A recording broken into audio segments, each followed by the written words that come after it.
Hi, welcome back to HardReset.Info channel. In this video, I will show you how to set up ovulation estimates on iPhone.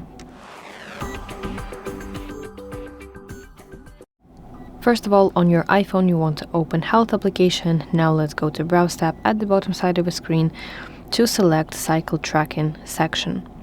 So now let's scroll to the very bottom of the Cycle Tracking page to see options, and you need to enable fertility tracking. So you can enable fertile window estimates and also fertility notifications.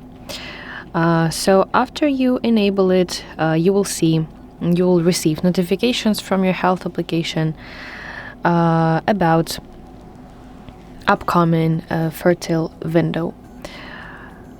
So yes, and additionally I forgot to mention that these predictions will appear after you have logged at least 2 cycles. So that is basically it. Thank you for watching. If you find this video helpful, please like it and subscribe to our channel to see more content like this.